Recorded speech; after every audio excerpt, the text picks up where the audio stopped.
Oh, I was watching old TV series called Sliders together with the wife, and it's like, oh, invite. Need to boot my computer Show. first. That Yeah. show was I awesome. was watching old TV series called Sliders together with the wife, and it's like, oh, invite. Oh, wait. Need to boot my computer. Well, motherfucker. Yeah. You know, I hate when I do this shit. Old TV series called Sliders together with the wife, and it's like, oh, I hate when I do that shit. Really, it drives me nuts. I know what you mean. I've been doing so much reading and shit, and so much. Oh God, it's like a fucking job.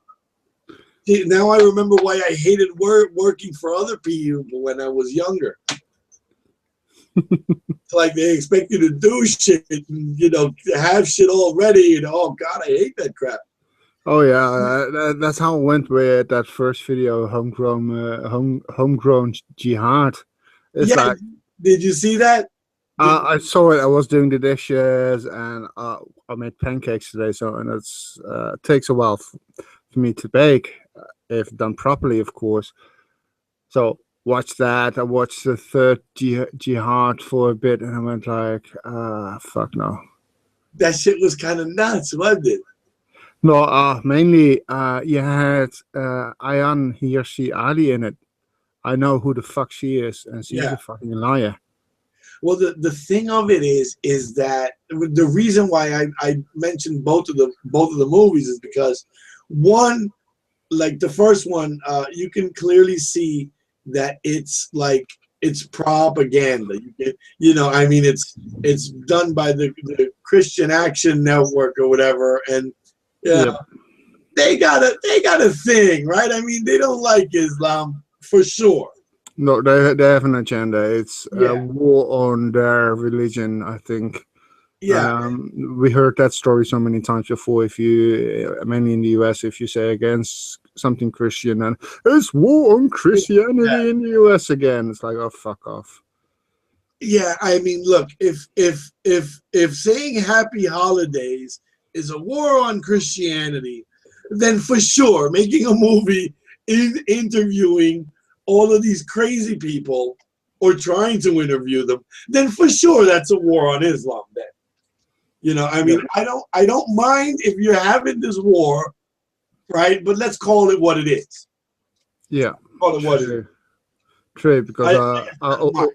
yeah, I went through the video. And it's like, uh, well, this is put into a scene. What happened before? You can actually hear from it's later in the documentary, quotation marks needed. Lots of them. Yeah. It's not a documentary. It's propaganda in my eyes. Agitprop. Yeah, it's agitprop for sure. Now Yep. the second one interested me because it's so different in terms of the presentation of it. Mhm. It's so slick. It is, but you need to keep in mind all the time they're talking about the extremists. Yeah. And then it is quite true because the evidence is there.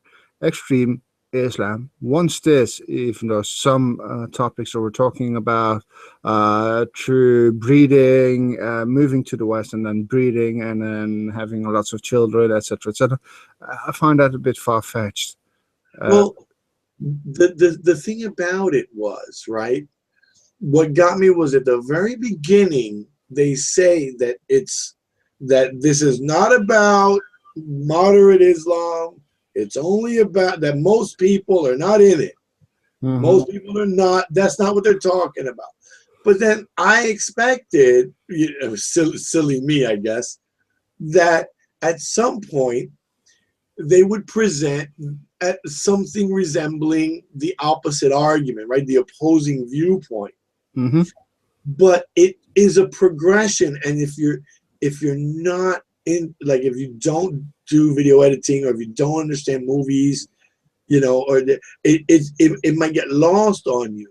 But the movie presents the images and the stories and whatever are all they are like the images are about large groups of Muslims protesting and doing things, right? When you see the groups of Muslims, you see large groups, right? So Yes. and they don't present the moderate side except for the that Zudi Josser, that guy, and Ali, and but it's almost as if they're trying to persuade you that it is all of them, because you know what I mean. Yeah, I understand what you mean, because if you take out that first couple of seconds of the intro, that's the only part they actually say this is only about the extremists, Exactly. then yeah, you have another propaganda movie, because there's only one side being shown, and that's the narrative they want to tell you. See, as soon as you remind the viewer it is only about the extremists, only about the terrorists, only about these and these groups, you get it. If I'm watching a documentary about ISIS or Al Qaeda, you're constantly reminded that this is only about that group. It Right.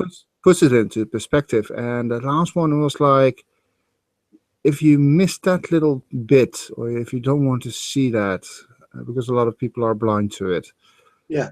then you have a narrative that says all Yeah. Muslims are like that. Exactly. And then Exactly. I'll get back to my. I've got a window open. Sorry if my microphone picks up the noise outside, because it's bloody warm here. And if it's hot, it's hot, dude. Because today was hot. So, but then you. I lost my train of thought here. Yeah, I'm sorry. I completely lost my train of thought. It's only 2 in the morning. That's all right. You'll live through it. Well, the thing of it is that, right. I did some more digging, right, as I am wont to do, and this, because the guy that they present, and it's scary because he's like the perfect dude, right, for this job, this Zudi Josser guy. He was he became a doctor in the United States. He was in the Navy. He was obviously an officer, right? He went to university. He is an officer in the Navy, and he served Congress as their like internist, their on-call internist, Mm-hmm. and he served with distinction overseas. And so, right, so he's like he is, I guess, the sort of quintessentially uh, the quintessential American dream story, right? His Mm-hmm. parents emigrated to the States. He joined the service. He did quite well. He's now is in private practice in Arizona, I think it was. And he is a voice, or at least on the surface, right? A voice of moderate Islam, right?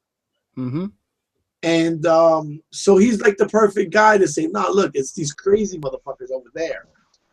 You Yeah, know? but the problem is that even in the moderate Islam community, you've got a lot of people who would support Yes. the extremists. I make the distinction, I would say, in three groups. You got the peaceful ones who actually, well, either they're afraid or for whatever reason won't speak out. You have people who actually speak out, because you have enough, a small group of YouTubers who are actually speaking out against Islam, stating it needs to be reformed.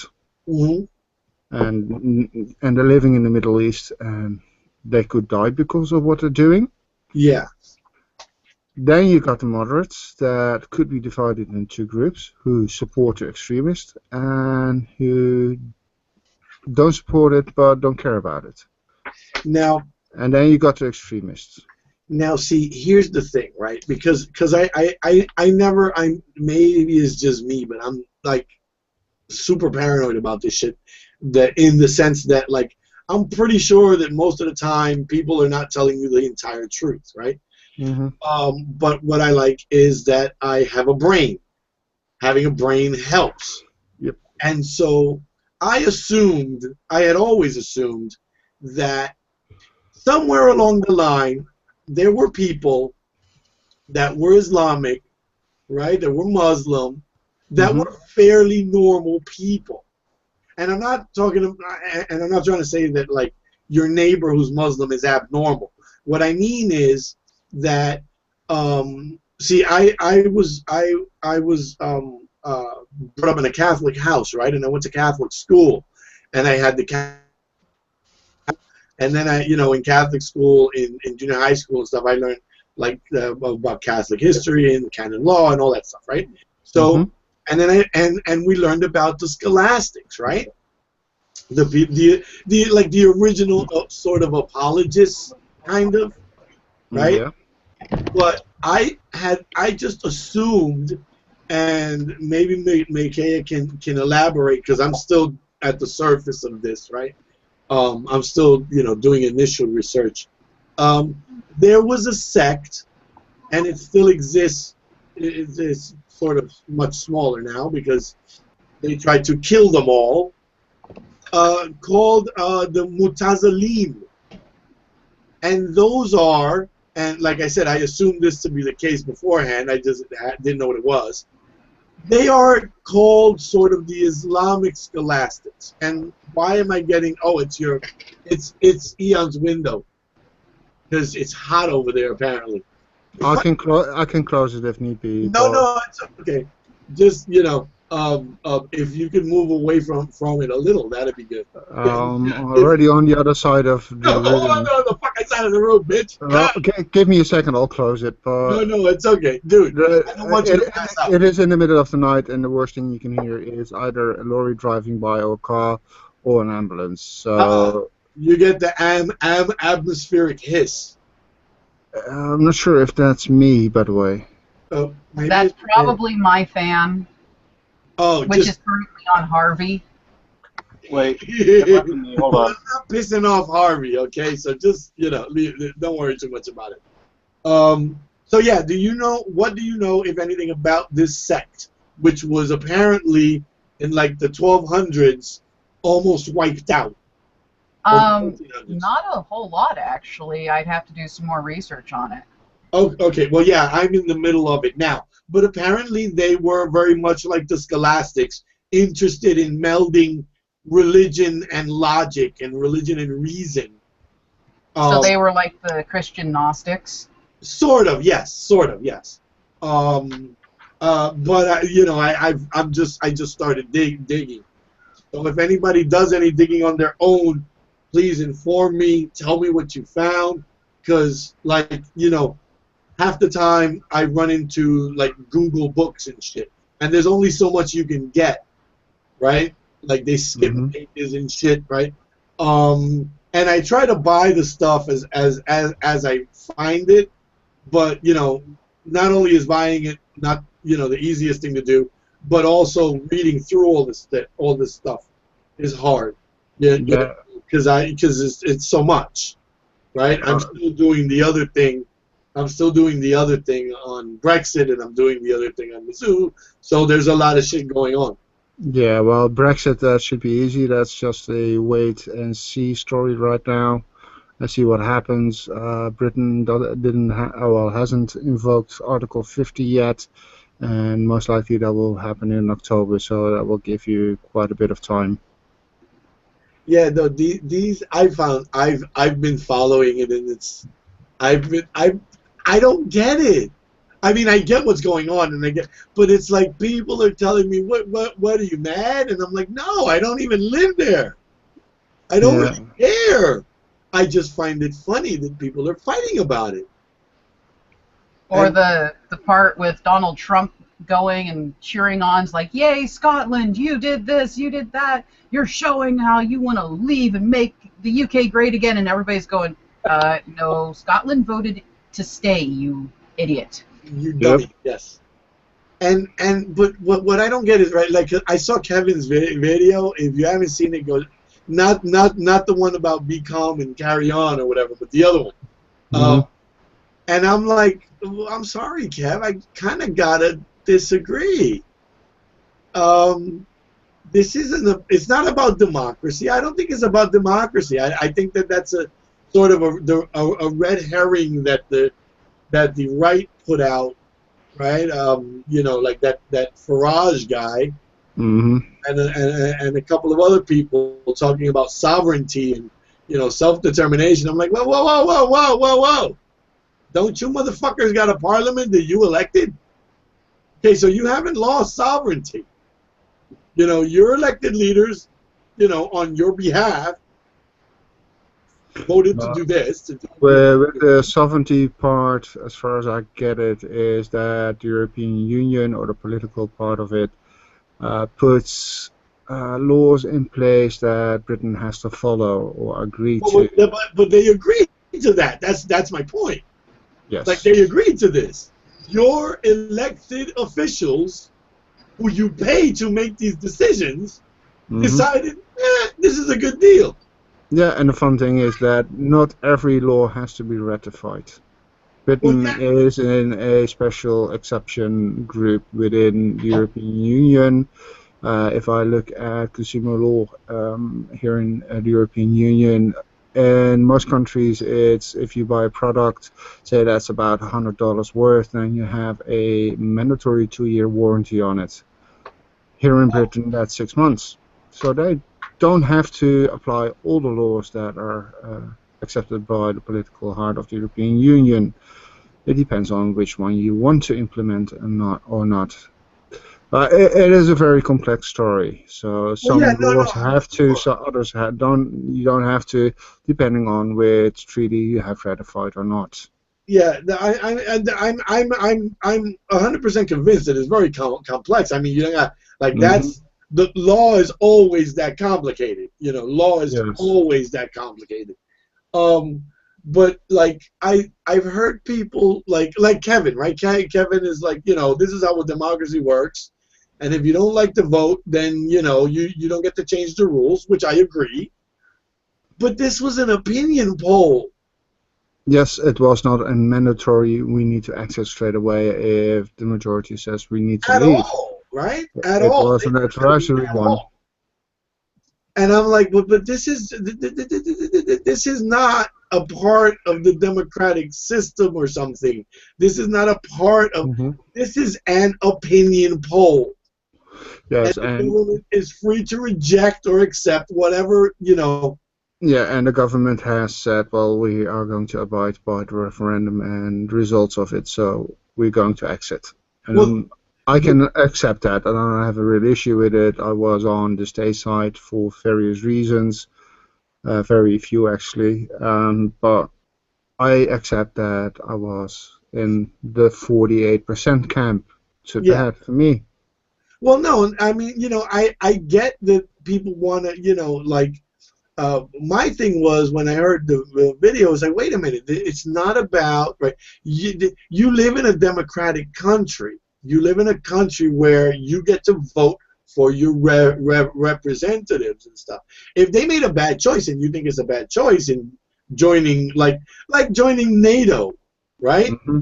This wasn't like wars, like the Warsaw Pact, right? No, those days are pretty much over.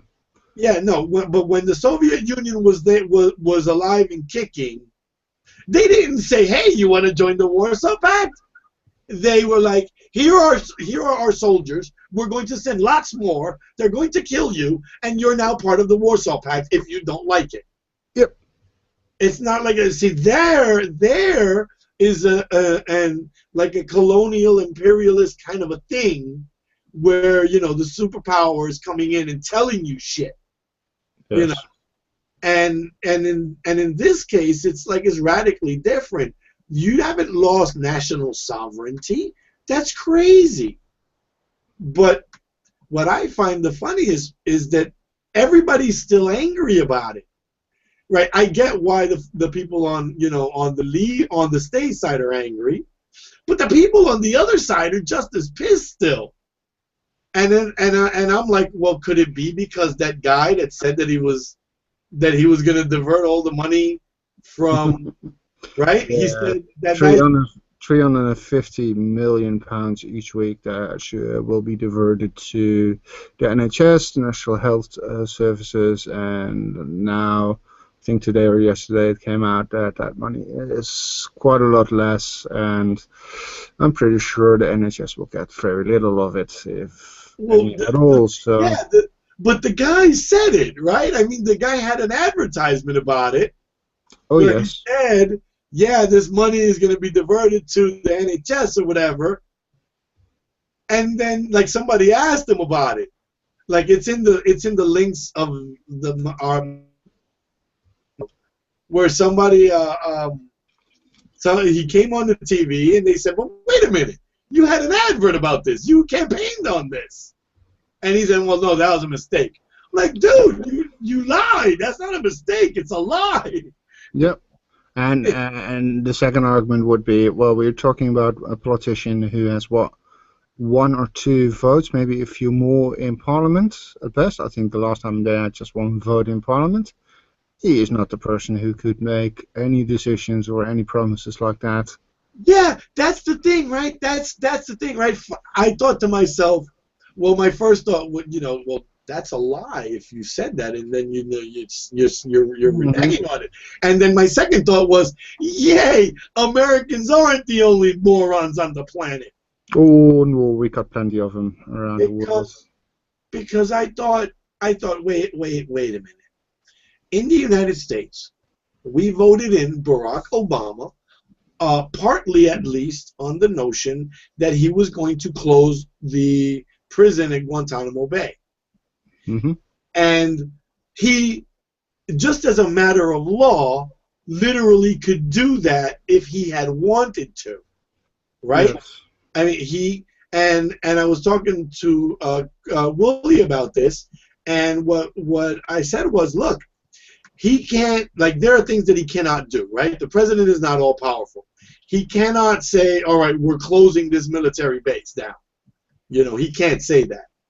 The funds have been allocated. The base exists. It's been voted into existence. It's not like you can just say it.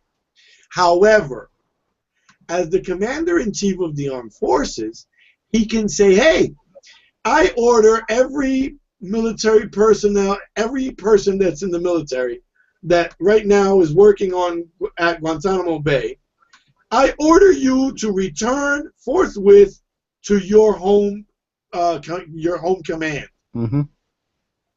He doesn't have to say, I'm closing Gitmo at all. No, you have a skeleton crew there that maintains it, and that's what, you got a couple of people there, that's it? No, I mean, he could just outright say, go back to your home command. And that means every Marine has to go back to, to 1st Marine Division, 2nd Marine Division, or whatever. And it's not like you can actually say no. You can bitch about it. You can say, well, we need time. Okay, well, draw up a plan and get everybody off the fucking base because I said get off the fucking base. And you can complain about it, and you can say, no, we're going to Congress. You go to Congress, but you have to comply with my order. You can, go to Congress after you come home. Yes. After you go to your command, right? So he could have done that. And then, because here's my point, right? Before I get too far afield. He can do that, and we'll bitch at him if he does or he didn't, depending on what you think is best, right? But over there, I'm not even a UK citizen, and I know that, wait a minute, this guy does not have the absolute power all on his own to say, that money, well, we're putting it over there now because I said so. No, that's a decision that needs to be made by Parliament, and that's the ruling party that needs to do that. So he can promise everything he wants, but as soon as the majority party, or parties in this case, say, well, we're not going to do that, then it's not going to happen. Right. So, because I saw a couple of people, and I can only assume that there's a lot more because of that petition that just came out. Right, the petition to redo the vote. Yeah, I found that one a bit pathetic. Yes, it is within the rules, but it is really pathetic in my eyes. Well, Nigel Farage said he was going to do it, I think, beforehand. Yeah, he said if we don't like it, we're going to do it again. Yeah, and Farage said the same thing. If the Remain camp would have won this referendum, then he would have issued the same thing for a second one. And now he has won, and the Remain camp is being pathetic in my eyes Yeah. and going like, well, we didn't get our wishes, so let's do it again and use a loophole in the law that's stating that if you get a certain amount of votes, Well, yeah. valid signatures, then Parliament has to discuss this again. But see, here's the thing. I saw a couple of people on Twitter and on a YouTube video that I was looking at. I forget which one. I was trying to find it again. That were fairly upset, and they said that they had voted. They claimed that, and I don't even know if these people are actually real, right? They but apparently some people were saying, if I had known that my vote meant something, I would have voted stay. Oh, or, yeah. Along those lines. You have those people. I'm pretty sure even in the US, people would have voted for Obama, and on hindsight went like, I should have voted for the other guy and speak out against it. But it's a numbers game again. How many people actually say that? If you're talking about just one or two persons, then it's not talking about the majority. You need to attach numbers to it. Are we talking about 100,000 people, 200,000 people, or just 10 people? Well, here's the thing, though. Here's the thing. I am with you in that camp, right? You can't just. That's why I said I don't even know if these people are real. This is just an article that I was looking at, but my thing is that in 2 days they amassed like 1.5 million signatures on that petition to redo the Brexit vote. So I'm inclined to say at least some not insignificant number of people are going like, well, what the fuck? You said the money was for the NHS and you lied, and now fuck. But with those numbers, they're a bit skewed. Anyway, I saw screenshots of the JSON files, and those are the raw dumps of those votes, from which country they're from, and if you have people from the US voting or putting a signature down, those are invalid signatures anyway. But the fun thing is that the other numbers that were shown is like, we're talking about 350,000 people who actually are from the UK who put their signature down, and then you have to look at it again. How many of those people are have the right to vote? So it's 18 years and older, and most likely it will be more than 100,000 votes needed. So therefore, it doesn't matter how you read the numbers. Parliament has to discuss it. Well, yeah, but that's my thing. It's then like we're back to that to the problem of it being an opinion poll, and it was sort of sold as if it were like a done deal kind of a thing. Oh yes. Where people seem to have been under the impression that, some people seem to have been under the impression that this is absolutely it. This is the thing, right? Once the vote is over, we're doing whatever we voted for. And no, that's the wrong impression those people have. Well, yeah, of course. Because you have 2 years of negotiations to go with the European Union. The European Union can offer Britain a nice deal, and if Britain says, well, we take that, they're still in the EU, and they can ignore the referendum. Well, yeah, that's my thing. It's like, everybody's very, very angry, and I don't think they even know why. People on both sides are very angry still, and I'm like, well, what the hell are you even mad about?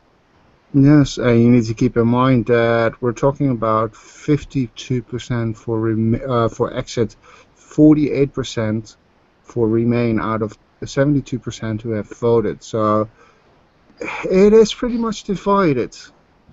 Well, the thing of it is that right.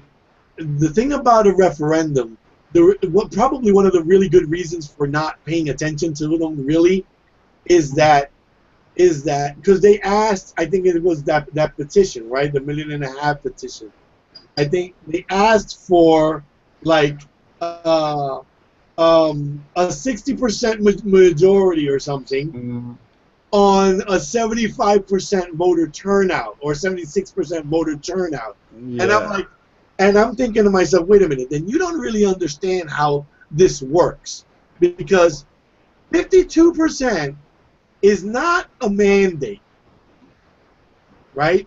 It wasn't a landslide, right? It wasn't a landslide. No. It was for leave, clearly, but it wasn't a landslide. So it's not like a mandate, motherfuckers do this shit, or, we're going to fucking burn down every building, right? No, you can't argue. It was the vast majority of the voters who have said we need to go. It was just a bit Right. over half, and Just a that's bit the other over half. painful part.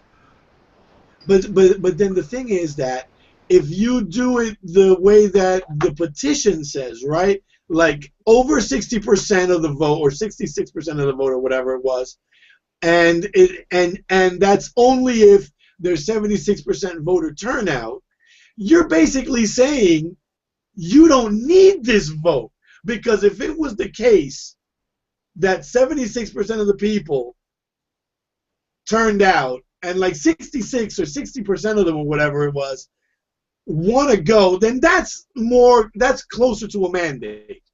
Yes, And but even so, you have the rules, and these are the game rules for the but yeah, referendum. but And I they mean, have been abided, and by changing them, it's like, no, that's, in my eyes, again, pathetic. well, no, I agree. I agree to an extent. My issue isn't that they're necessarily right or wrong, right? Because I Hmm. don't I don't have a dog in this fight. I know that the EU economy will affect the world economies. We've seen that. I knew Yes. that before the vote happened. I knew that. We saw the pound take a beating, right? We saw people selling shit off like it was like, I mean, it was a good day to be buying. I don't even have money in forex, right? I don't do that. Mm. I never liked dealing in forex, right? I was always like stocks and shit, and the stock exchange in New York and whatever, right? So I don't. I understand that this affects our economy too, but I don't really care whether you stay or you leave. But the thing of it is that it seems to be, and this struck me when I saw Kevin's video, is that so many people are conflating the two things, right? A Hmm. referendum with actual voting for stuff. Yes. Because it's just it has no legal weight. It has political weight, for sure, Hmm. right? I mean, and it has an economic impact, for sure. But again, if the politicians don't give a shit about what the outcome is, and really at 52%, I'm betting that a lot of these politicians don't care that much. You know what I mean? No, they care well enough. Because it wasn't a landslide. If it had been a landslide, you wouldn't need a referendum, right? This would be like a done deal from the beginning. You would get laughed at just for proposing the idea, right? Hmm. What do you mean we're gonna vote on this shit? Literally every fucking body on the street says we're leaving. We need to go, right? If you wanted those kind of numbers, if you wanted that kind of certainty, and it's the idea that it's an issue of national sovereignty. I just found preposterous on its face. Yeah. If you didn't have national sovereignty, you couldn't even entertain the thought of Yes. having a referendum. Yeah, it is using a half truth in my eyes. You Yeah, have the sovereignty already. You have the right to ratify agreements with the European Union or not.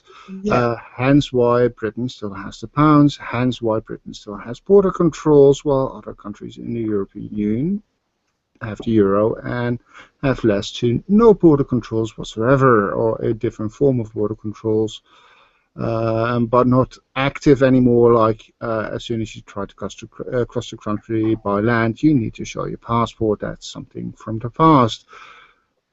So again, yes, Britain has sovereignty, and yes, if you go ahead with a treaty or agree to a treaty, there are positive sides and there are downsides to it. Yeah, no, I'm sure that they're like, you can, that's the thing, right? I'm sure that there are very good arguments for and against. I've seen some of them. And the problem is that it seems as if the weight of the positive arguments is on the state, is in the state camp. Now, Hmm. all I can foresee with what limited information I have is that if they really do leave, if they end up, then they're screwed in the economic sense, not just because of the benefits of belonging, right? It's that old the advertisements for the American Express card, right? Hmm. Uh, but now, if you're outside the EU and you're going to be in the what is it, the EEC, right? That's a very old name from I think the 70s to the Yeah, 80s. It's now the European Union, and it's the economic and political.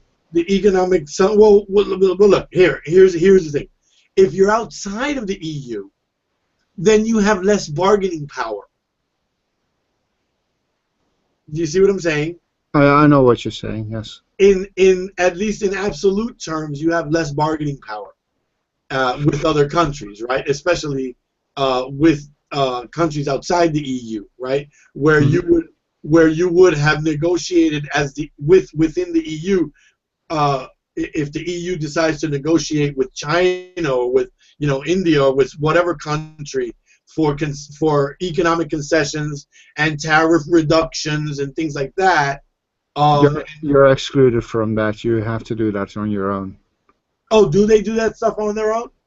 No, if you're in the European Union and say European Union makes a one of the examples is a trade agreement with South Africa. Right. I know that's what the one is in place. Then, if you're in the European Union, the trade agreement applies to any nation or any country that's within the European Union. Yeah. Well, that's what I'm getting at. And if you're excluded from that, then you have to do it on your own. And Right. And then you have less bargaining power, right? Mhm. If you want South Africa to lower their tariffs or whatever for your goods, or versus European Union goods, Yes. then what are you going to give them? Oh, look, I'm a member of. Oh, fuck, we export truffles. Yep. I mean, that's the problem with England is very much the same as the problem with Puerto Rico, in the sense that it's a little island with not terribly huge amounts of natural resources, and a lot of the shit that you use and consume comes from outside.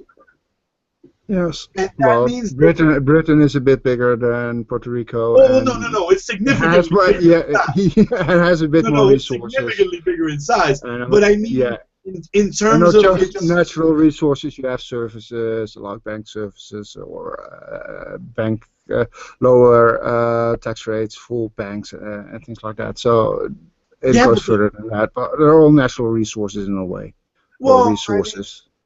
okay, maybe, but at the same time, like, banks are already trying to jump ship, and you know it's bad because banks don't give a shit about anybody. Nope. Banks only care about their money. And Yes. when you got HSBC and what's the other? There was another bank that I read about. Fuck, God damn it! I'm old and I'm forgetting everything. Fuck. And anyway, HSBC, right? Just as one example, they're like, what the fuck are we gonna do? We may need to leave, and when they're thinking about that, you have a problem. And Yes. it may be a short-term problem with a long-term fix, maybe. But right Yes. now, people are going to lose their jobs. I think they employ like 16,000 people. right? Just HSBC alone, right? So those are a lot of people that may find themselves out of work, and that's going to tax the system even more. Yes, because Right? it's not the bank that is leaving and taking a substantial amount of money with them. That's something you can overcome, but Yes, it's a possible. short-term effect for the say the next 10 years or so. And I'm using the magic whatever glass glass sphere whatever. It's late in the evening, but I'm not using the magic cube ball. I'm using the magic cube ball here. You can't predict the future. Well, You can yeah, speculate about it, but on the short term, for the next so many years, it will put a large drain on your economy, and that's yeah. something that's for sure. Both sides will agree to that. If you can't, then I'm sorry, but you barely know anything about economics, and I know a few things about economics, but I'm not an expert. I'm a complete noob, and even I know that will happen in the long term. When you're talking about 10, 20, 30 years, yes, you will overcome that, but it will be a painful road, and Oh, yeah, I'm very curious what will happen. We just managed to get out of the banking crisis from 2008. yeah. Oh no, the next 10 years are gonna hurt. The next 10 Yes. years are gonna, no matter what. At this point, no matter what, because I mean, people were dumping stocks in companies there, and when they opened up in Singapore the day after the fucking thing, like everything was going down. I was looking at the prices in real time, and I'm like, oh, they are so fucked. Yeah, well, They- the stock market has come up again after that. Yeah, no, Uh, it'll come up. I It mean, has recovered quite a bit, so, yeah, yeah. but still, Investor. I mean, these things have these effects on the market that, like I said, I wish that I was still actively trading because, oh fuck, you could have made a killing in on the foreign exchange. You oh could have yes. made I mean, the fucking pound took such a beating. It Hmm. took such a beating. I wish that I would have bought like pound, right? Like I wish that I would have done that because fuck it. I know it's gonna go up. The pound Um, got pounded. huh? The pound got pounded. Yeah, the pound got pounded. It got, oh my god. It went down like what, 10 cents? 10 points? Sorry, 10 percentage points. That's in just when the markets opened in Singapore, I think. Yes. Okay, which is the next set of markets that opened that anyone gives a shit about. Um, uh, but but the next 5 to 10 years, you can do recovery. That's because that's a lot of politics and a lot of other things that they can do. But the people that rely on coming and going, and students and things like that, all these people are going to get hit pretty hard. Yes. And so, I don't know. All I thought was there's a recession coming. Yes, It's and coming. when you just left a recession or just barely managed to crawl out of one. Yeah, I mean, everybody took a bath in 2008, and Hmm.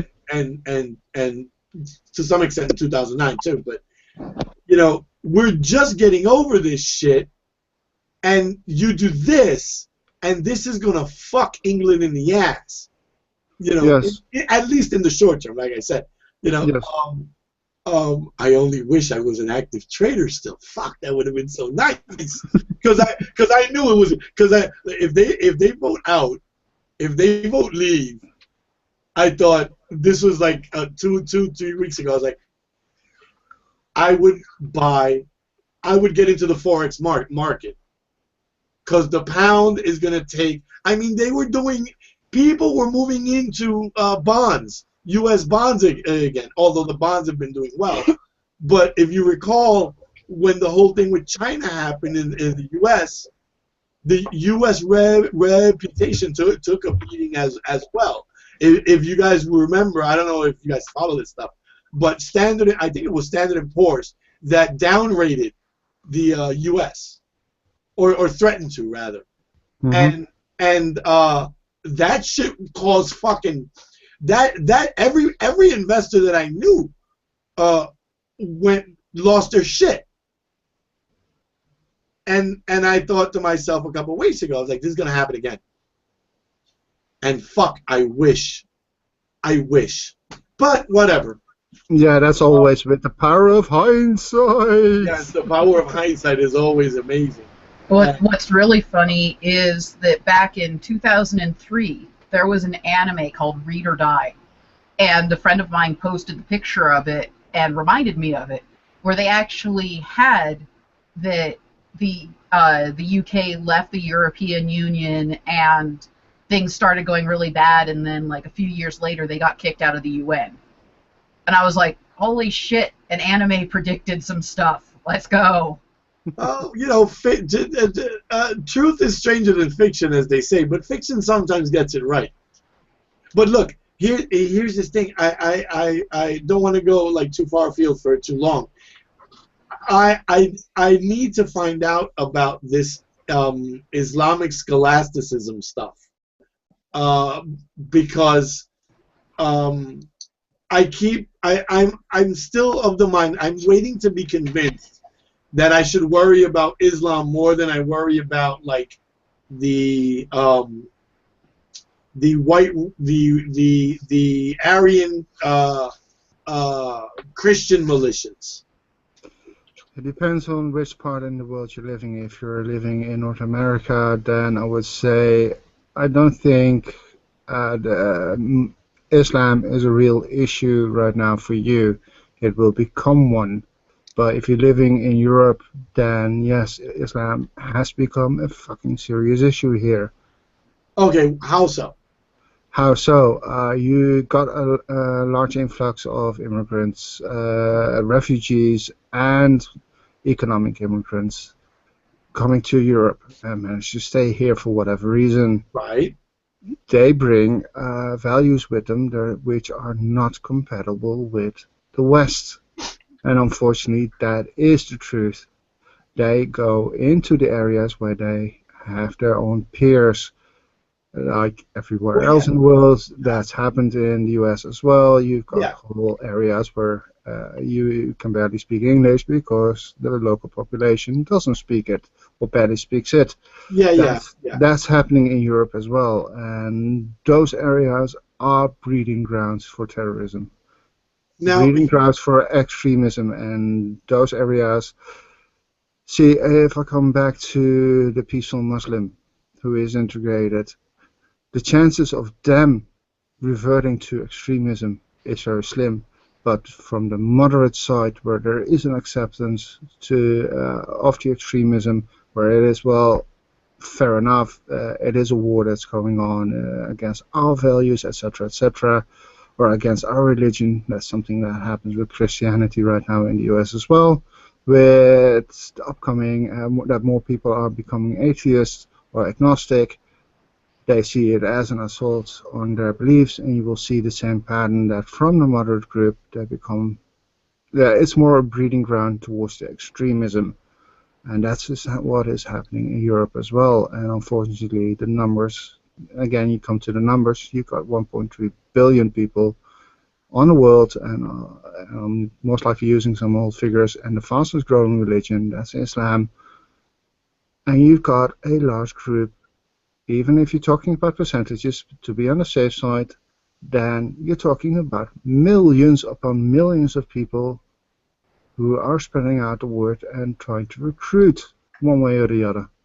Well, now the thing about it is that people tend to forget when they talk about the numbers that you're talking about. Well, first, it's a ridiculously minuscule percentage of people. So the argument that Islam is radicalizing people or whatever, that doesn't hold water, right? I mean, you always have extremists in any group, whether it's the feminists or the Manispherians or whatever, right? So you always have that.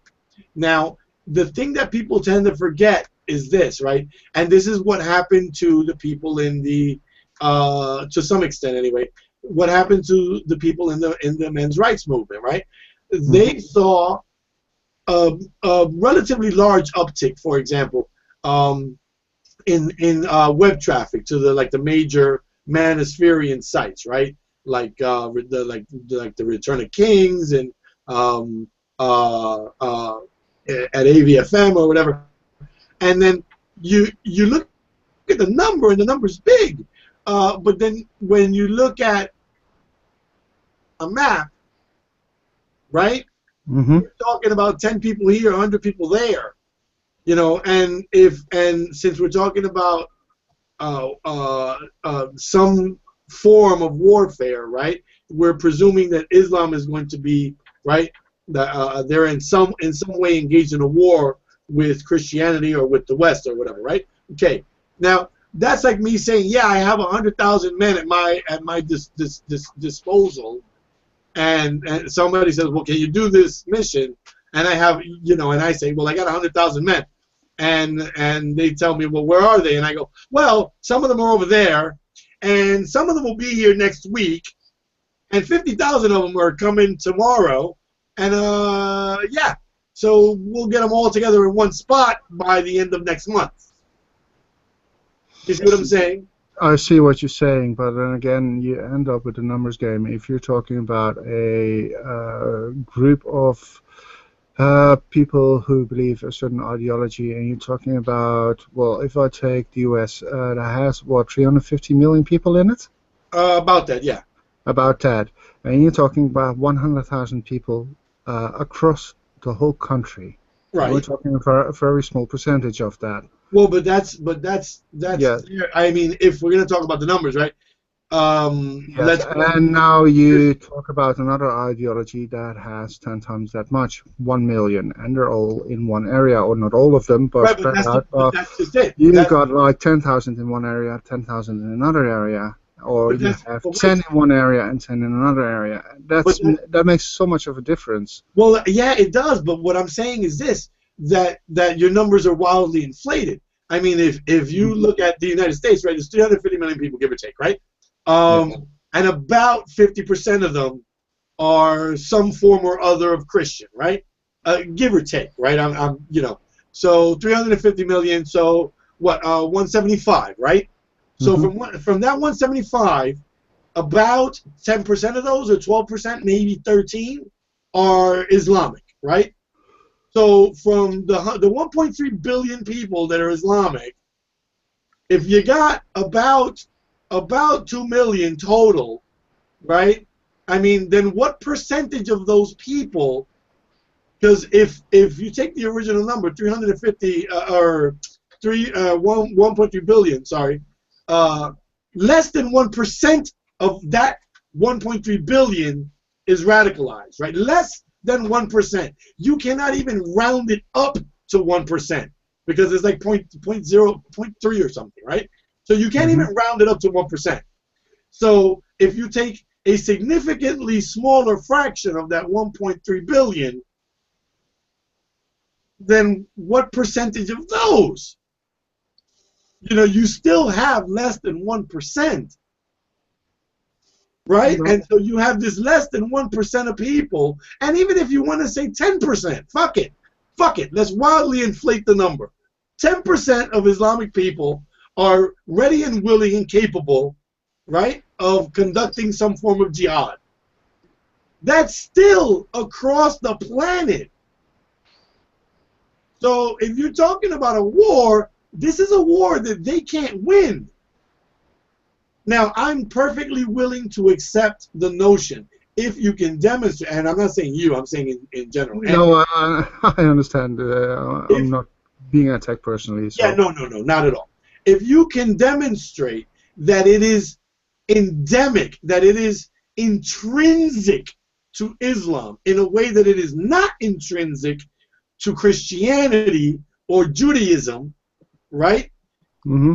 That the religion itself is causing the problem, and it's not just a small fringe movement, then I'm perfectly happy to go, well, yeah, let's get rid of this shit. Because I'd be happy almost on any reasonable grounds to get rid of pretty much any religion. because I don't like religion. Yes, but here's the problem. It's not the religion itself, it's the explanation of the religion or Oh the yes, explanation of the teachings. The same way you have, I will use the argument now for Christianity. When people are shit talking about Islam, then you always hear, or most times hear the argument, but the KKK doesn't represent Christianity. Yes, it right. does. It's an explanation of Christianity. Catholicism is an explanation of Well, yeah, Christianity. the church. Protestants, it is an explanation of. Yeah, And so it is the explanation itself. The religion itself, I wouldn't say is inherently bad in general, even though there is a difference between Christianity and Islam in its teachings. And by reading the teachings, you will notice that. And to be honest, I haven't read the teachings, so I just look at the people reacting. I think that's in general the best way to know of if a religion is peaceful or not. But yeah, again, the Bible says eye for an eye, tooth for a tooth. So therefore, revenge is acceptable. But the difference with Christianity, it is, as far as I know, in general, a forgiving religion.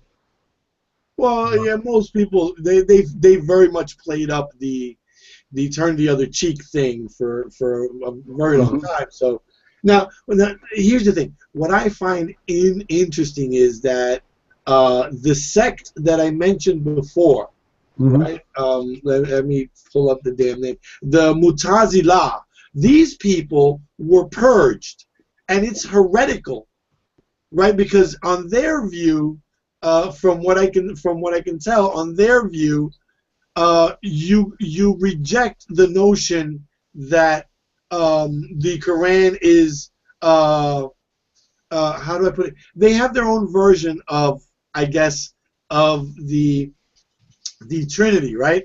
Mhm. Um, where the Quran and Allah are on par, so to speak, right? It's more complicated than that, but I'll just leave it like this. It's easy. It's easier to grasp, right? Where in Christianity, right, the Father, Son, and the Holy Spirit are all the same, right? Um, in Islam, it's generally believed, as I understand it, that the Quran is just as a priori real as Allah is, right? Yes. In other words, that it's not, it's sort of an appendage almost, if you take my meaning, right? Yeah, yeah, I get it. If I were go to back to Christianity, here in Europe, most people see the Bible as not as something to be taken literally, but with a grain of salt. Right. Well, where Christianity has come to the conclusion, sort of, that the Bible is, as you say, metaphorical in some cases, and you get to pick and choose. In Islam, that's heresy. Yes. To say that you can pick and choose the parts that you think are right, those guys that believe that were purged. I mean, I'm sure they still exist, of course, but I mean to say that it was declared a heresy, like 1,000 years ago, Yes. almost, Well, right? that sect has then been eradicated, but Right, pretty much. in Europe, and that's something I said in the Now, last hangout was where you see with the second and third and fourth generation of Muslims who've been living here for a very long time, grew up here, they don't take it too literally anymore. Like they drink, they use drugs, smoke weed, things like that. they're not exactly Quran abiding, Yeah, model Muslims. No.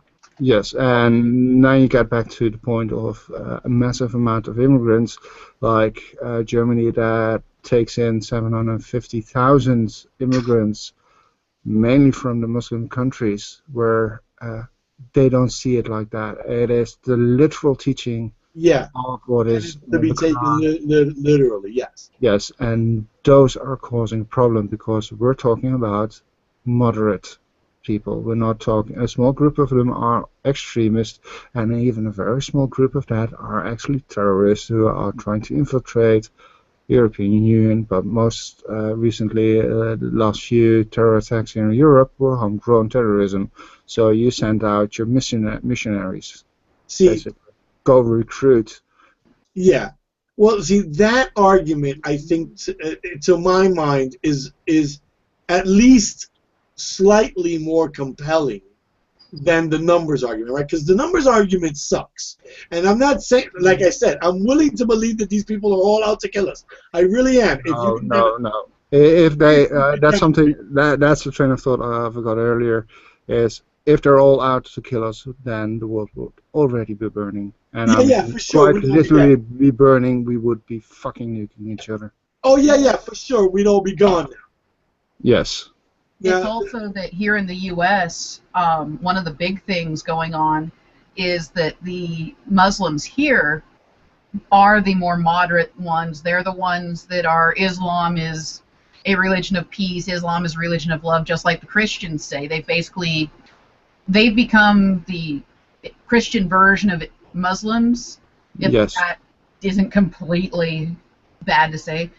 And so here in the U.S., our worries about Muslim terrorists and stuff like that are mostly unfounded. But when we get over to like the UK and in the Middle East and in Asia, where you still have those very, very strict, you cannot pick and choose, you cannot say that this is metaphorical, you cannot say that this is allegory, you cannot say this is all 100%, you have to follow it, just like we have certain sects of Christianity over in Europe and Africa doing the exact same thing. Yes. So it's, for, at least in the US, most of our fear of Islam is pretty much unfounded.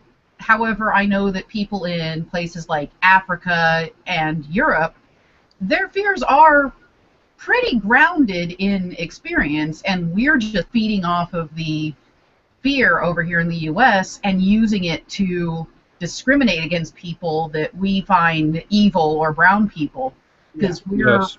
we're mixing. We just had a shooting, I believe today, where a guy went in and shot up a bunch of sheiks. They're not Muslim, No. and yet this person was like, "You're brown people, you're Muslim." Bang, bang, bang, bang, bang. Oh, those things happen here as well. And it's like we're using this panic to have that boogeyman in the U.S. However, the boogeyman is very real in other places of the world. We're just using it to instill fear. Yeah. Yes. Now, The word is Sikh, by the way. what? The word is Sikh, by the way. Oh, I have trouble pronunciating things because I have a lisp. Oh, so do I. I'm trying not to be a dick about it. Oh, you're fine. I just borrow lists from people. Lists from people. I have my own problems. Now look. Now don't people get it twisted, because I'm not looking at the chat, but I assume some people are going, this motherfucker's nuts. No. The chat's empty right now. Oh, is it? Oh, thank you. It is. Thank goodness. It's a boon to not have that many people follow you. It actually is very calming. The thing for me is this. I'm not saying that Islam is not bad, and I'm not saying people in Europe shouldn't worry. What I am saying is that the numbers argument is sucky. Now, I find more compelling, more interesting, the notion that the more reasonable voices, or that sect anyway, was purged. Right? I find that more compelling. I find it more fruitful. If you're going to make the argument that it's a boogeyman that we need to worry about, I find it more fruitful to say the difference between Islamic extremists in the U.S., for example, and moderate Muslims, right, is big. It's a big, difference.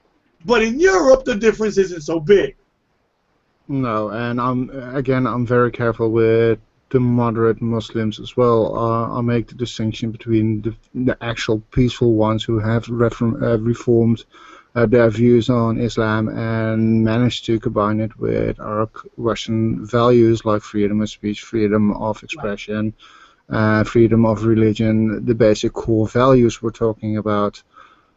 They have reformed, but most of them are not. The immigrants are so many generations away from the immigrants. Now here's a let me read you a quote from this Zudi Jasser person, right? This doctor that Hmm. this guy that's a doctor now. Now remember, he's Muslim, right? I guess he thinks of himself as a moderate Muslim in the sense that he professes Western values and stuff.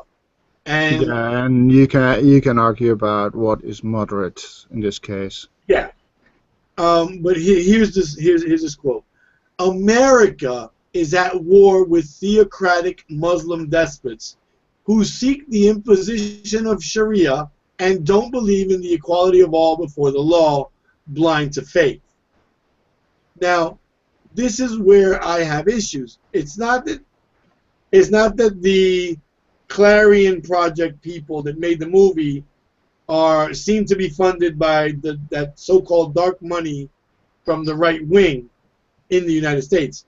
It's that in this quote, he says that America is at war with theocratic Muslim despots, which I think is a mashup of the two different arguments that we've been talking about.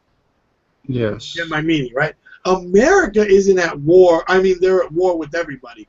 Well, it seems all the fucking time. But I mean, there's no existential threat. There's no, there's no, on the part of American Muslims, there seems to be no issue really with, for the most part, obeying the laws, right? But Yes. if you want, I would say that maybe like it would be accurate to say that Europe is at war in some sense with theocratic Muslim despots, as he puts it. I would, well, define war. I wouldn't say Well, no, war. no, not No, no war. warfare in the classic way, as in Yeah, sending yeah, in no, no, troops no. and shoot everyone. Uh, Yeah, yeah, no. I mean, in the but metaphorical sort of in a sense, metaphorical way, I would sort of. Yeah, say yes, there is a war going on. It is between the Western values we hold dearly, the freedom of speech, etc., versus a dogmatic view where you have to follow Sharia law or follow a different set of values that is not compatible with the former. right, right. So Yeah, yes, there is a form of warfare going on. yes. Well, it's not It's, with weapons right now because that warfare is being fought from the extremist side of Islam. right. Well, that's what I'm saying. I mean, I don't want to get hung up on war. I think No, no, but it's we're more. all on Let's board. define what we mean with the word war, just in case someone sees this and goes mental about it. Like, no, we're Oh, not well, attacking yeah, it is them. the internet. I mean, people Yes. go mental. Um, clearly, war clearly not in the sense of the Vietnam War or No. the Iraq War, or not open pitched battle, open pitched warfare, but rather this sort of um, social political tug of war, sort of. Yes, because the only active warfare that is going on that's in the Middle East against ISIS right now, and that's Right. an active war with troops, mainly Air Force, but Right, but like not that, right? Like this no. quote here, this quote that I read here is it's one of the jingoistic things that I worry about when I hear it Hmm. because it is just so over the top. I mean, It is. I remember somebody a while back during the Gamergate thing, right? I remember somebody for the life of me, I can't remember who it was, said that the Zoe post, if you recall what that was, Vaguely, I wasn't part of Gamergate. Okay. Gamergate, when I became a bit more active on Twitter and on YouTube, that Yeah. was pretty much already over. So Okay. Well, the Zoe post was the Aaron Gosney, which is the guy that I guess, sort of blew the whistle on Zoe Quinn, which I think is a stupid way to put it, but just for shits and giggles, I'll say it that way. He threw a temper tantrum, got Right. angry, and made a hate post. Right. He hate posted on the Zoe Quinn about how she was, all slutty and fucking all these dudes and whatever. It turns out that a lot of it was kind of bullshit and whatever. But and I can't, for the life of me, I can't remember who the fuck it was, said that the Zoe post was a watershed moment, very much like the assassination of Archduke Franz Ferdinand that ultimately led to the beginning of hostilities in World War I. And I'm like, are you insane? Are The you? answer is yes. that's a very big claim to make. I'm very careful Yeah. with any of those claims, even comparing anything with Second World War and the Nazis. Exactly. That's so difficult to prove such a claim. Well, but it's not even that it's difficult to prove. It's that it is so wildly hyperbolic, right?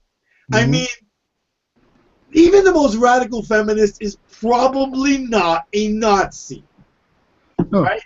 Even the most radical Manispherian does not want to. He's not a Nazi either, right? And somebody shit posting about their ex-girlfriend is not like an assassination.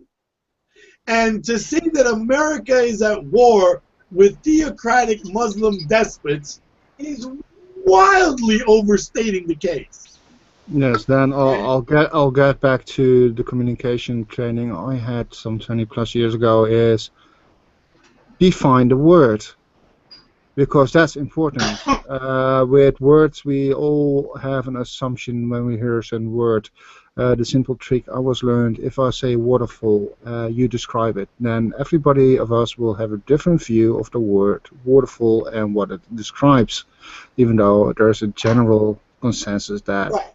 it is a waterfall, water falling down.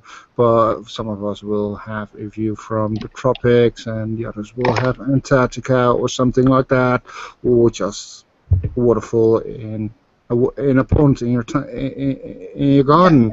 You're talking about platonic forms, right? Everybody views the thing, thinks of that thing, but their specific ideas and the details of it are going to be different for everybody, right? Yes, and other thing I was told is, what do you mean? That's the next question. What do you mean with the word war? Describe it. And in this case, I would say, describe the word war in this context. What do you mean? An active war with troops, or is it a word war or ideology war? Describe it, because every description of that word has a different meaning and a different outcome And in the the context. is the important part, I think. Yeah, the context of it, the application of it. Yeah. Yes. Well, that's part of the problem that Islam has now, right? Islam, and with the term like jihad, right? For some Muslims, that means putting on a vest and running into a nightclub and killing as many unbelievers or whatever as you can manage. Yes. For other people, for other Muslims, and I've known more than a few, especially when I was teaching in New York. A lot of my students were Muslim, right? Uh, uh, it's a metaphor for the internal struggle that everyone has with their own human nature and the desires to drink and smoke and fuck and everything else that Yes. that God wants you, right? That Allah wants you to overcome in some way or control or whatever, right? So for them, for some it's metaphorical. For others, it's quite literal, and it involves terrorism. And Can I? Yeah. I have read some things about this. It is my understanding that the word jihad means struggle, and there are multiple kinds of jihad. Right. The Yes. one that you hear, the word jihad referred to most commonly is jihad of the sword, which is Yes. very different from your internal struggles. Right. The fact that they use, the media uses jihad specifically to refer to jihad of the sword, or, the holy war shit. I mean, it has different meanings. Jihad means struggle. That's a broader term to those who Yes. take it Yes. literally. Yes. Well, that's what I'm saying here, right? I mean, Yeah. we can't be hyperbolic about shit, and we can't conflate these things together in order to make the arguments. Because if you're gonna, look, I was born and raised in the United States. I love the United States. I served the United States, and a lot of people feel the same way about England and Australia, New Zealand, all these places. But we share these ideas, these ideals, right? That you should not be persecuted for believing in something, that you should be able to speak your mind, and that's great stuff. But if we're going to throw it overboard in the case of Muslims, then we're not really being very good stewards of the Western tradition, if you get my meaning.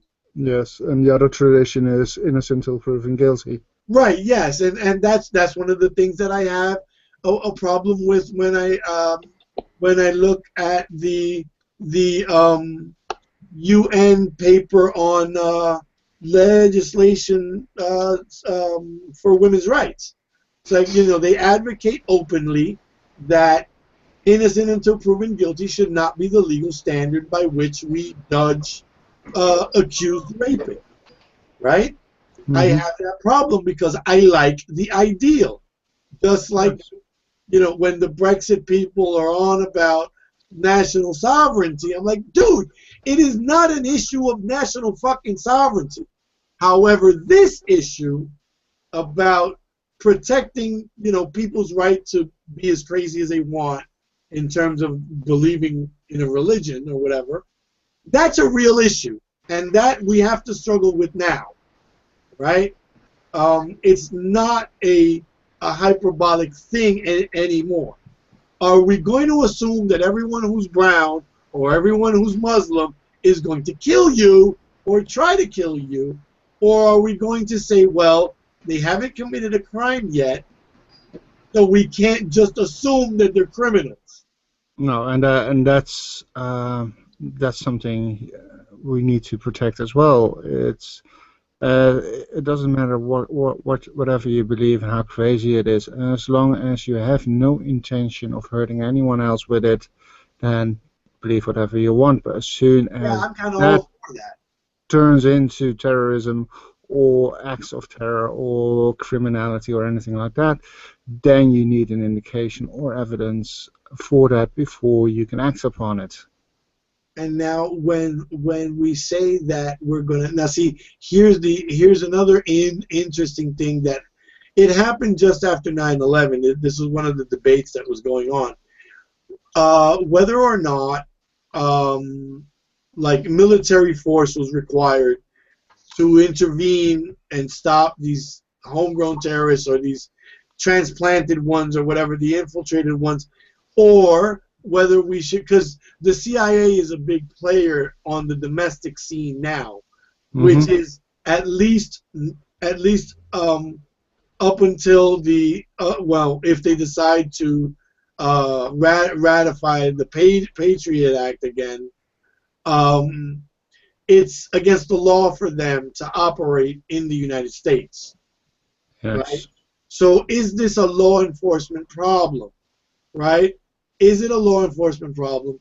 Did we really need to create the Office of Homeland Security and all the rest of this shit? Because a lot of it a lot of the work was being done by the FBI, and there were people who, like me, I was an advocate at the time of giving them the resources they needed to do their job, which they really kind of don't have, right? I mean, they don't have the FBI doesn't. It's supposed to be their job to stop this stuff. They're the ones that are tasked with counterterrorism. Or counterintelligence anyway, right? And why didn't we give them the money and say, look, do your fucking job, and to, you know, prosecutors like the U.S. Attorney or whatever, prosecute these people when you find them. Because they weren't doing it before. Well, I got to be honest with the right wing before all this, when it was just a question of the Christian militias, right? Before 9/11, before Al Qaeda was on the scene, they weren't stopping a lot of the Christian militias from doing the shit that they do. No, but then again, as far as I can remember, Christian militias didn't fly a plane into two buildings or two airplanes into. Well, no, but they did. But they did a lot of shit anyway. But so I'm not going to deny that. But the best thing I can remember is Waco. That was localized. They did blow up a federal building out in Oklahoma. Yeah. Yes. Some shit in Florida I'm forgetting, and something in Utah I'm forgetting. And don't forget that a lot of the Christian militia groups are intertwined with some of the anti-abortion groups, for example. And that Tiller guy that got shot, that he was assassinated, right? He had been attacked before with like his clinic was attacked several times actually, and they had tried to kill him before as well. And these there are indications at least that the people that were on about this stuff, right? The you probably know who these are. What's the name of the Christian group that did this? That Rotor guy? She's not at, well, he is not at, whatever. Oh, he's not, okay. Well, look, I think his name was Scott Rotor, I think. Is that Christian identity thing? Part of it, but not exactly. Aryan Nations? Wait, no, that's not it. No, not Aryan Nation. This Christian group was, well, look, my point is... It's called Operation Rescue. Sorry, I was on mute. Okay. But Operation Rescue, Abolish Human Abortion, Project Wildfire, and there's 4 others that I can't remember their special names, but they are all associated with either Catholicism or Christianity. And Abolish Human Abortion actually has a hate boner against Catholicism. Okay. And now, these groups do have ties with some of the Christian militia groups, right? The strictly like the libertarian type of militia groups or whatever. The strict constructionists, right? The constitutional strict construction people and stuff like that. So we weren't really doing very much about these people before. And now my question is it justified to have this hate boner against the militia camps in the movie? Because they're just doing like literally exactly what the Christian militias do, which is they have their guns and they go out and pretend to be soldiers and they shoot at targets badly, and you know, that's pretty much what they do. And yeah, there are some that are criminal, but they've been, see, that's the thing, right? The FBI has investigated and caught some people, and they have cases against them, and they put some in jail. So why didn't we just do that?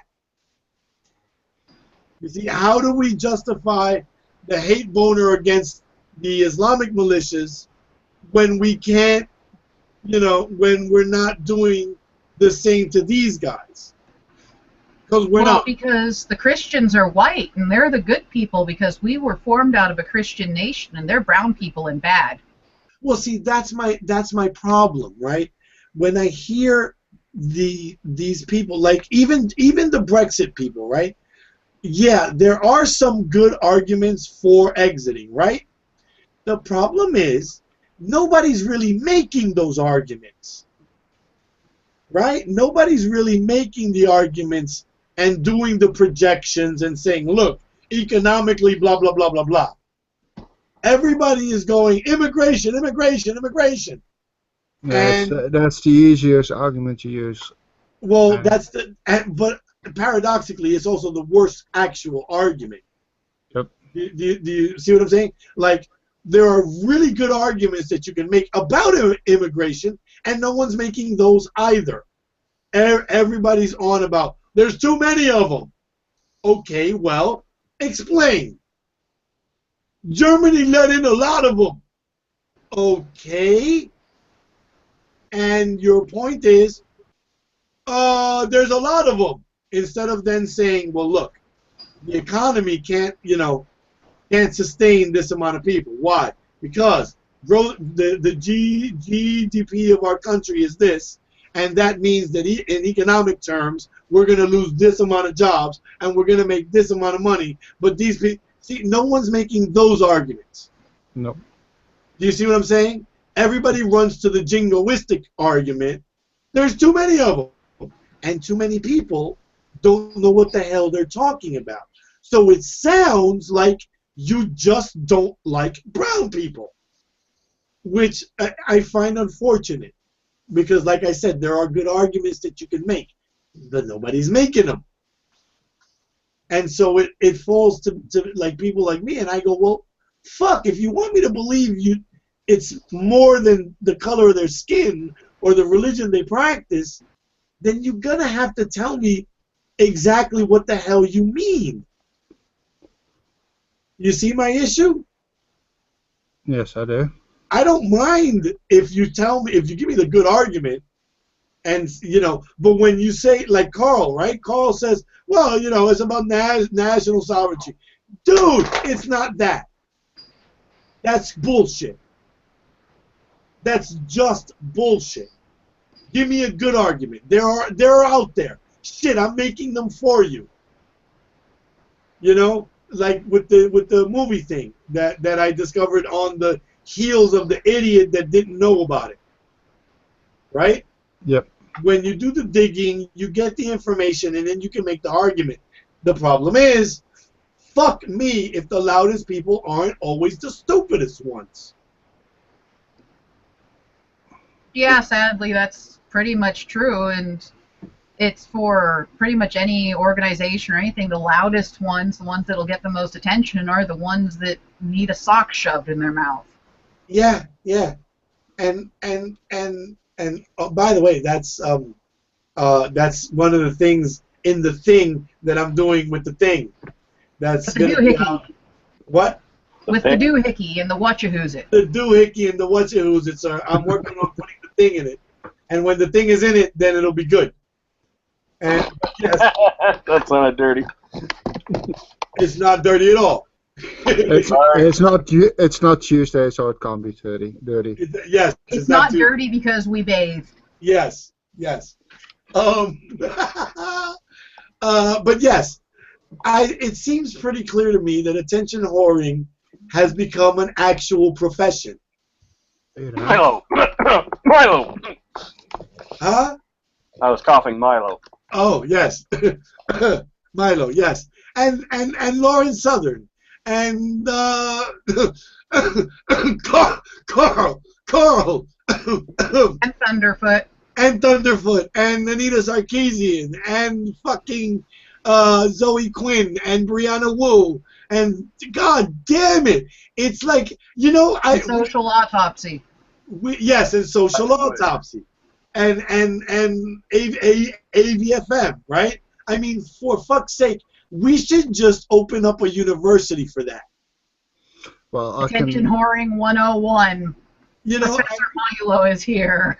like seriously, this should be covered. It should become a new department at universities. You know, we have taco making. Attention whoring should be okay. Attention whoring should be a thing. Communication 401. Attention whoring in Western civilization. There's you know, anti-social media 201. You know, how to get people to fuck with you on Twitter. You know, it's fucking it's and this this whole Islamic thing in the U.S. anyway is huge attention whoring. There's a war against Islam. How did the war on drugs go? How did the war on poverty go? How did that work out? Let's see. Cocaine is what, over 200 or 400 times more potent now. Meth is now some sort of garden variety drug, and over, what was it, a quarter of the houses in Medford alone are closed up due to meth. Well, Detroit doesn't have any houses left, apparently. Yeah, and the U.S. is legalizing marijuana.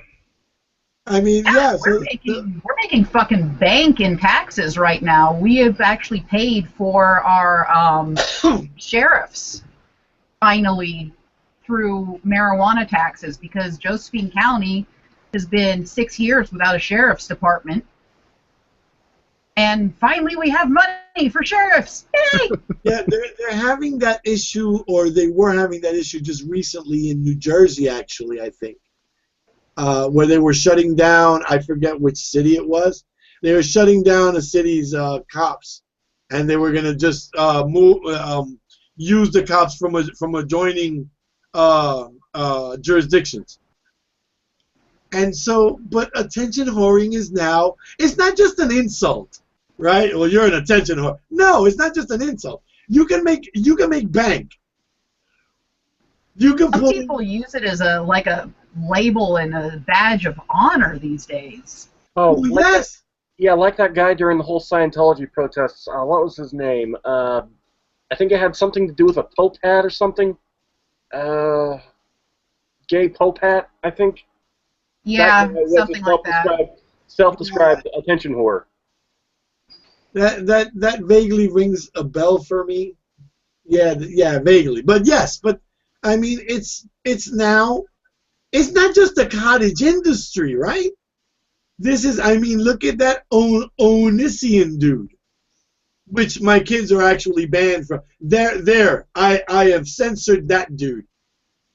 They're not allowed. Could be a lot worse. They're not allowed. My kids are not allowed to watch that dude's videos ever. But it's like it's a profession, and it has like quality controls, right? It's got best practices and a body of knowledge, right? A BOC. I don't know if you guys know what a BOC is, but it's one of those IT things. And so yeah, we have. I mean, it's a profession now. It should be taught in colleges. Well, I can say it's effective enough. Well, People yeah, are being noticed, and they make a lot of money out of it. I mean, if they make a solid argument, that's another question. But well, no, I think that happens on the stop clock theory, right? A stop clock is right twice a day. I think that attention whoring is one of those numbers games. To attention whore, you got to do so many videos and so many tweets and so many Instagram postings or whatever, that you're just bound to get something right at some point, just statistically. yes, Well, a broken clock is correct at least twice a day. Well, that's what I'm saying. Yeah, that's the idea. That's my theory. And anyway, right? If you just keep talking, eventually something accurate will just happen to fall out of your mouth. Yeah, I would say comparison, 1,000 monkeys given enough time will be able to write the whole works of Shakespeare. All of Shakespeare, yeah. Even though statistically that's not possible, because you need a lifetime that's longer than the lifetime of our current universe. But that's a different story. Then you get into the math of it, but that's a different infinite story. library thing. The infinite. That's how we covered it when I was in grad school. The infinite library. Every book ever written is there. You just have to find it. Finding it is the problem. Yes. But yes.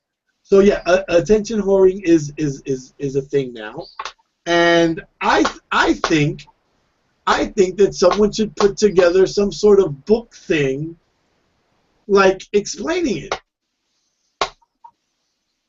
Yeah, someone should put together a book thing explaining it.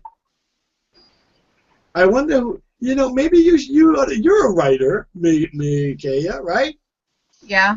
Yeah, maybe somebody should put something like that together. It seems like a bestseller. Somebody needs to help me get over my crippling doubt first. Oh, gee. Well, it could be a nice thesis, though. Well, yes. I don't want to write another thesis. I already wrote one. For sure, because, fuck me. You know what? What's that old saying? If you can't beat them, join them. We should all just do that. We should all just become professional attention whores on YouTube and on Twitter. Yeah, there's a downside. It's not in my personality. Yeah, I have to go off my meds to get that sort of personality. And I like being on my medication. It keeps me from killing people. Oh, well, But you don't have a lot of money in it, though. Look, man, some people make upwards of $4,000 per video.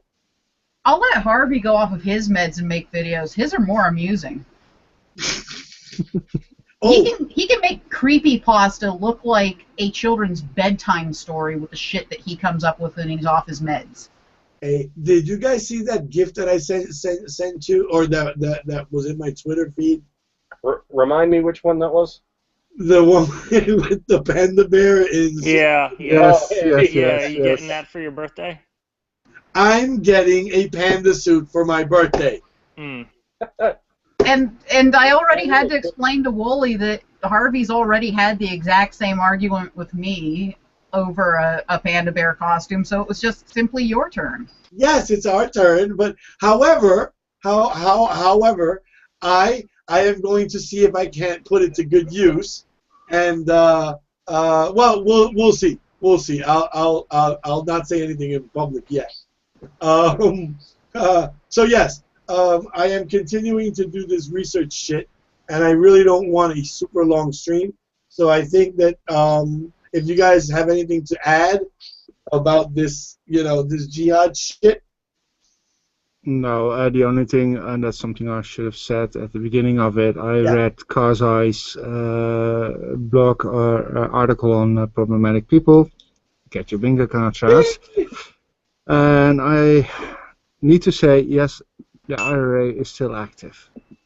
Oh, the yes, IRA I knew that. Yeah, yet they don't even teach it in most schools. Like, the last time I had heard it mentioned in any of my social studies courses was high school, in the 90s. They don't talk about it now. My kids have no idea who the fuck the IRA is, except for watching that Robert De Niro flick.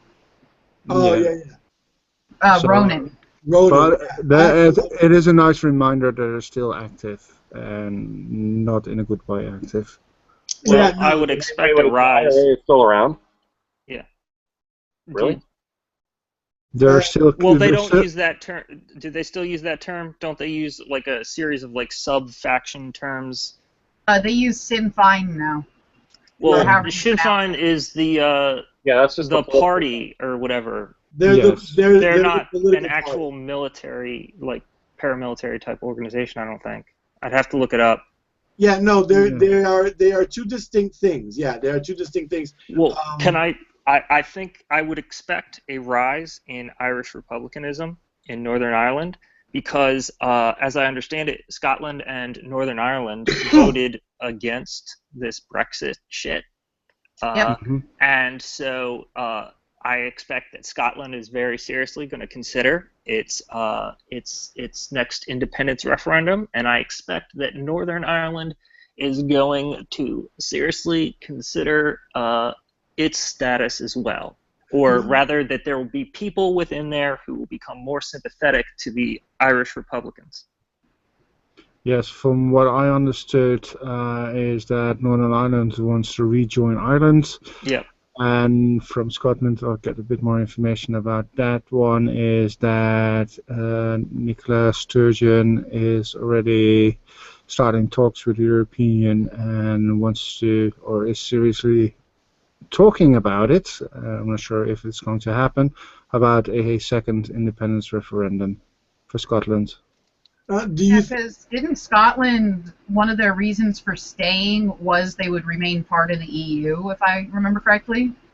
Yes, and the other one is that Whitehall, London, political heart of the United Kingdom, has made some promises towards Scotland for more self-rule. Now, my thing is, do you think that the pressure from Northern Ireland and the pressure from Scotland will push the British government to stay? Do you think that that's likely or possible?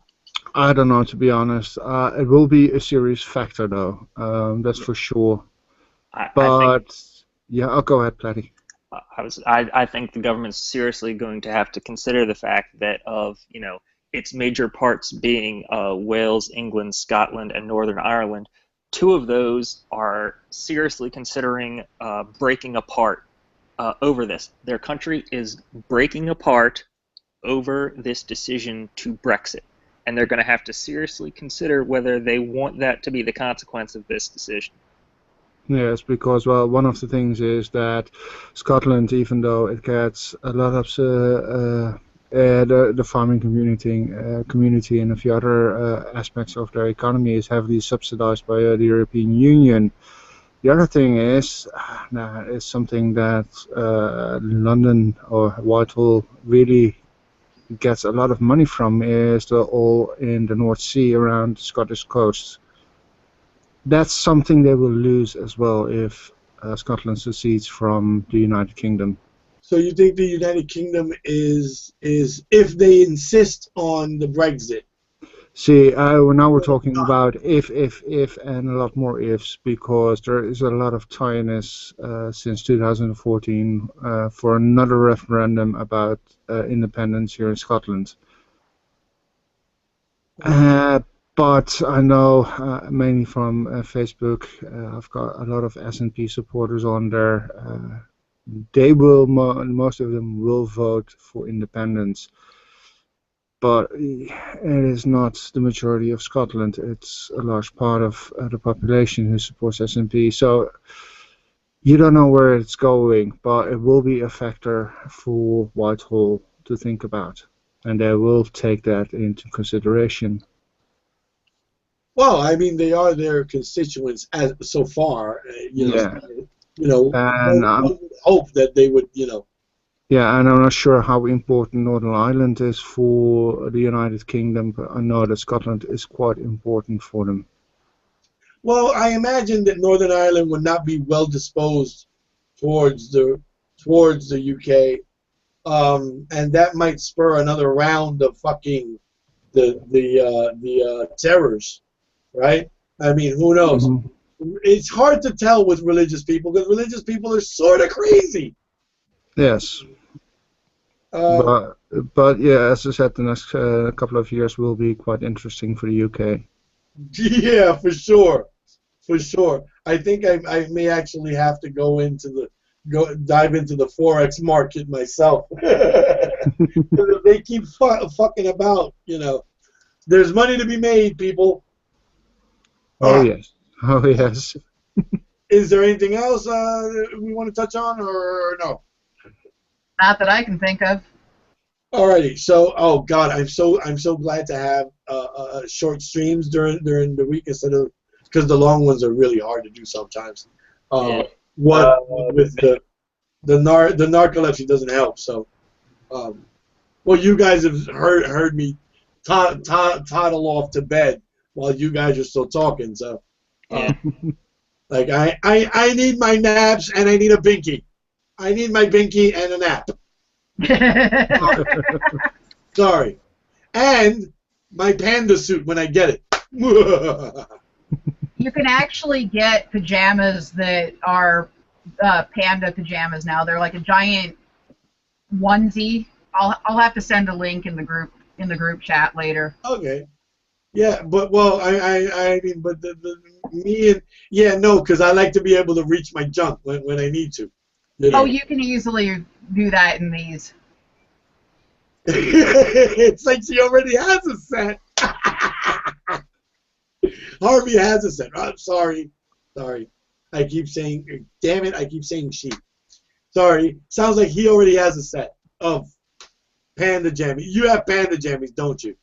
My eldest has the Fox set. Okay. Oh God. All right. On that note, I'm gonna want. I think Kevin put up an article just recently, yesterday, I think. Yeah, I read that. Yeah, on problematicpeople.com. So go read the fucking thing. What the hell are you people? What are the aliens coming to get you? Somebody's microwave went off. Oh, no, that was the ding button. What ding? But we have a ding button. Well, I got a ding button. Oh, because you said problematic people.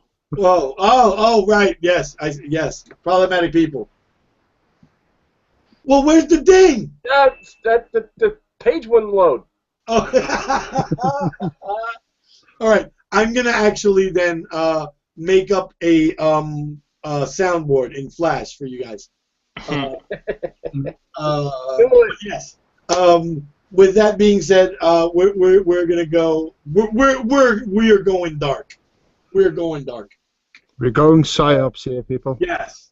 Everybody say good night or fuck you or both. Good night. Fuck you. Yes, both is good. Fuck Good you night. all. Good night. I'll keep it in. Bye-bye. Okay. Have a good night, everybody. Night. Night.